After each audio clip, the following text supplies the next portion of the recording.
The Lallan top show is sponsored by next door hub. अपने business को online लेकर आओ फ्री में। जब रास्ते मुश्किल होते हैं तो मंजिल पाने की जिद और बढ़ जाती है। बिजनेस आपका जो भी हो, नेक्स्ट डोर हब के साथ अपना ऑनलाइन स्टोर बनाओ बिल्कुल फ्री में और अपना बिजनेस बढ़ाओ। अब घर बैठे नजदीकी दुकान से शॉपिंग होगा आसान।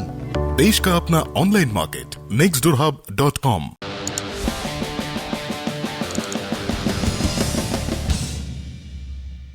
पिछले 24 घंटे में भारत में 9,996 नए मामले सामने आए, यानी एक बार फिर नए मामले का रिकॉर्ड बन गया, एक दिन में सबसे ज़्यादा का। 357 लोगों की मौत के साथ मरने वालों का कुल आंकड़ा 8,000 के पार चला गया है। 5,823 लोग ठीक भी हुए और इन्हें मिलाकर भारत में कुल मामले हो गए हैं 2,86,579। ठीक हुए 1,41,029 और कुल मौतें 8,102। 10 जून को भारत में 1,51,808 लोगों की कोरोना जांच भी हुई। टेस्टिंग का कुल आंकड़ा अब 52,13,140 पर पहुंच गया है।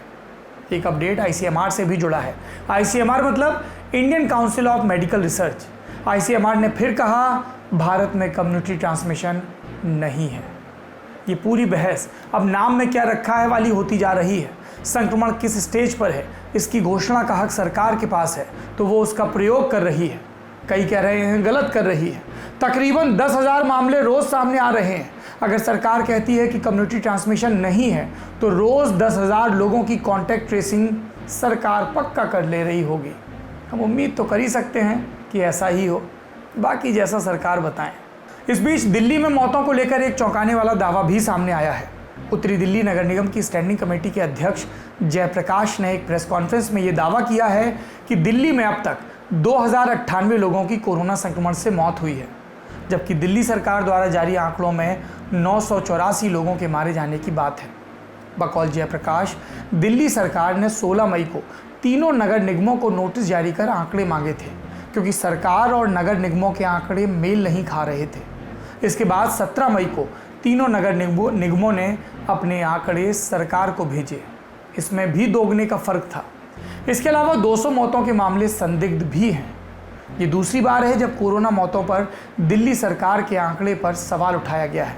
इससे पहले एक अखबार ने भी दावा किया था कि दिल्ली में सरकार जितनी मौतों की बात स्वीकार कर रही है, उससे कहीं ज़्यादा शवों का अंतिम संस्कार कोविड प्रोटोकॉल के तहत शहर के शमशान घाटों और कब्रिस्तानों में हो चुका है।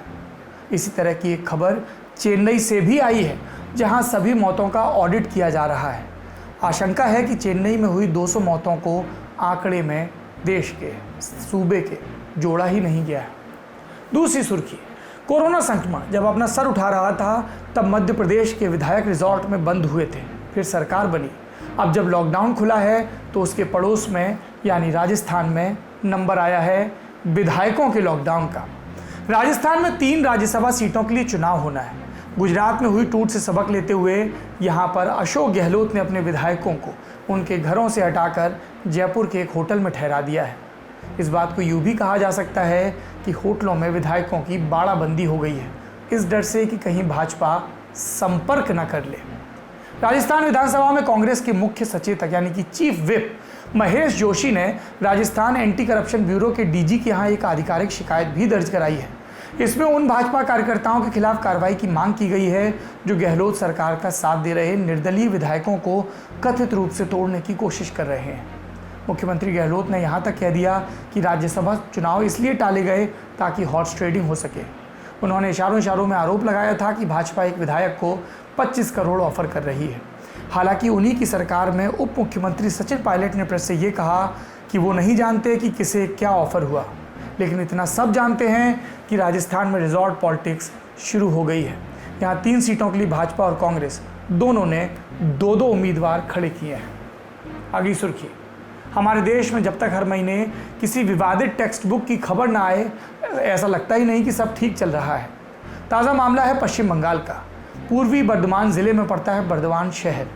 यहाँ की नगर पालिका के गर्ल्स हाई स्कूल में पढ़ाई जा रही एक किताब में यू फॉर अगली पढ़ाया जा रहा है।